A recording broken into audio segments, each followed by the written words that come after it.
मुस्लिम समाज के साथ हम पूरी ईमानदारी के साथ, पूरी ताकत के साथ सीए एनआरसी से लेकर अब तक खड़े रहे हैं।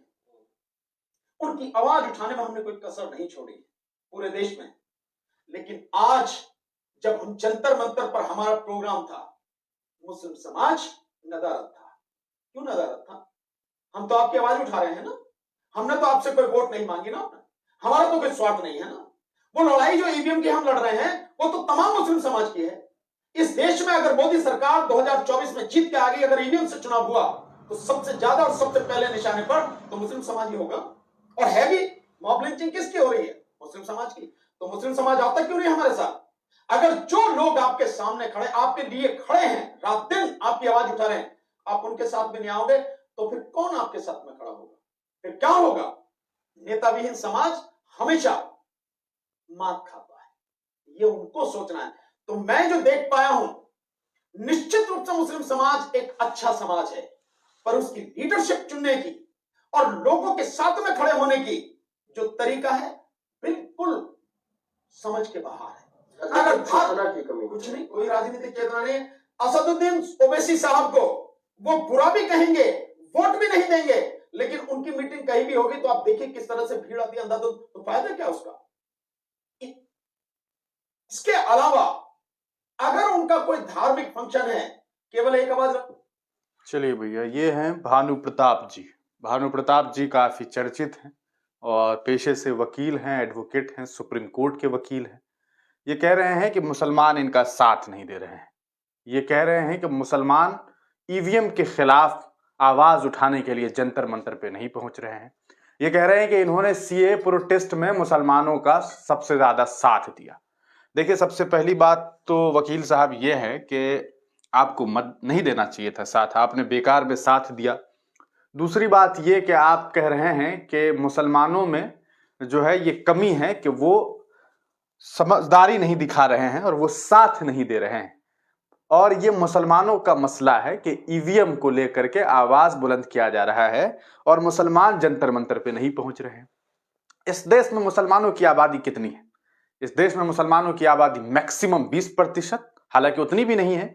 अगर 20% आबादी है तो ये बताइए कि ईवीएम का जो मसला है वो मुसलमानों का कैसे मसला हो जाएगा? ये हर हिंदुस्तानी का मसला होना चाहिए। ऐसे में आप सिर्फ मुसलमानों से ये सवाल क्यों कर रहे हैं? क्या इस देश के तमाम लोगों को नहीं होना चाहिए था? तो आपने मुसलमानों को इसलिए टारगेट किया क्योंकि आप ये कह रहे हैं कि हम सीए प्रोटेस्ट में आए। अगर आप एहसान जताने के लिए आए थे तो आपको आना नहीं चाहिए था। दूसरी बात, आपने कोई मंच नहीं सजाया था। ये हमारे इलाके में भी साहब आए थे, एक बार बड़ा सा मंच सजाया गया था और उस मंच पे साहब आते हैं और थोड़ी देर के लिए भाषण देते हैं और चले जाते हैं। क्या आप अपना मंच बना करके गए थे? क्या आपने जो है ऐसे ही कहा जा सकता है कि अपना बड़ा सा मंच बनाया और मुसलमानों को आपने मंच पे हिस्सा दिया? आपने नहीं दिया। लेकिन आप क्या चाहते हैं? आप चाहते हैं कि जब हम खिलाफ हैं सरकार के तो लोग जो हैं, मुसलमान समुदाय के जो लोग हैं, वो आकर के आपको सुने। वो नहीं सुनना चाहते हैं, उनका ये मसला नहीं है। ईवीएम मुसलमानों का मसला है ही नहीं। इस बात को मुसलमानों को समझना चाहिए और वो मुसलमान समझे हुए हैं, इसी वजह से साहब के पास नहीं जा रहे हैं। लेकिन साहब एक पत्रकार हैं, आर्टिकल 19 करके इनका एक चैनल है, एक साहब उनके पास जा करके ये तमाम बातें कह रहे हैं, अपनी दुख बता रहे हैं, अपनी पीड़ा बता रहे हैं। लेकिन सवाल ये उठता है कि अगर वाकई ईवीएम खराब है, ईवीएम हैक होता है, तो क्या ये मुसलमानों का मसला है? ये मसला तो होना चाहिए था पॉलिटिकल पार्टी का।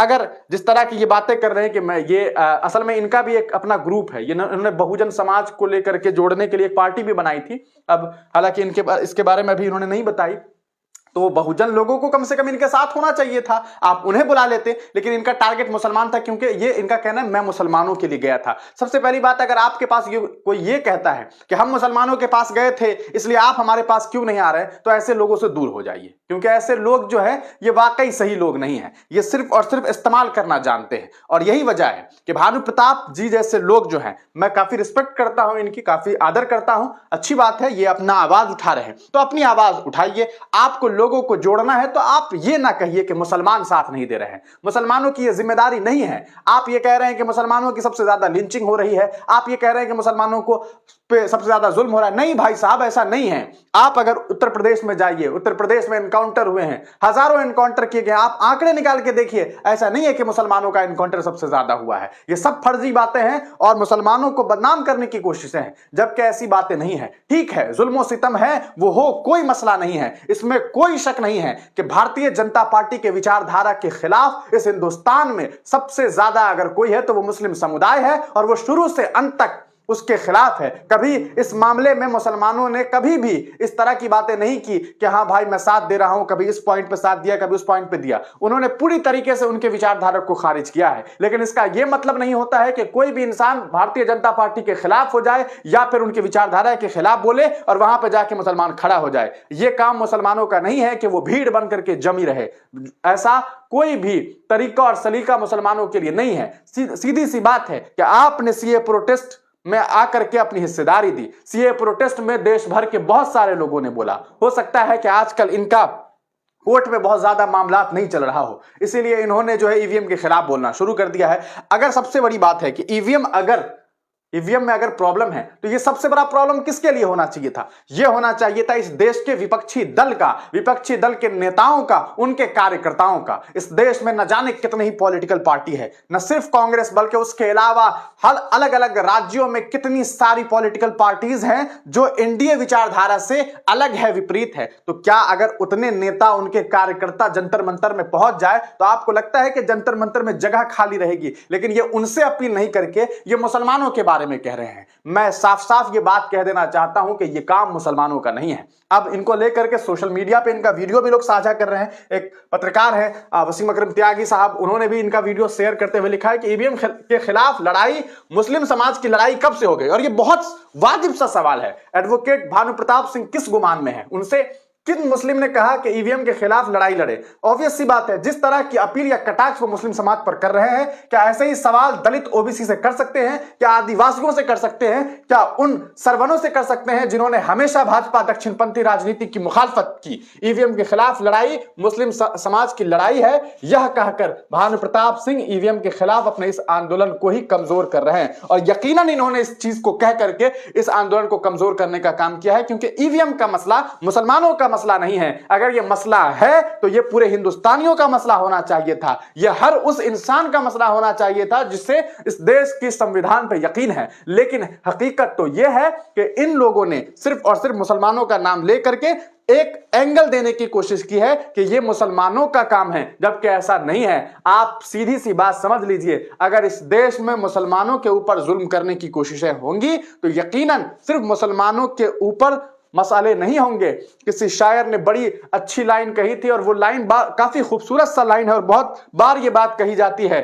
कि लगेगी आग तो आएंगे घर कई इज्जत में, यहां पे सिर्फ हमारा मकाम थोड़ी है। तो सीधी सी बात है भानु प्रताप जी कि ये हिंदुस्तान सिर्फ मुसलमानों का नहीं है, या फिर कहा जा सकता है कि किसी एक खास लोगों का नहीं है, ये सबका है। अगर आपको बात करनी है तो आप सबकी करिए, किसी एक के कांधे से बंदूक चलाना बंद कीजिए। ईवीएम के खिलाफ बात करना, ईवीएम के खिलाफ लड़ाई लड़ना, यह जिम्मेदारी महज मुसलमानों की नहीं है। इस बात को जितनी जल्दी आप समझ लें वो ज्यादा बेहतर होगा। बाकी सिंपल सी बात है, अगर आपको लड़ाई लड़नी है तो आप लड़िए। ये मत कहिए कि हम मुसलमानों के आंदोलन में गए थे। आपको कहां, किसने कहा था आने के लिए? क्यों आप आ गए?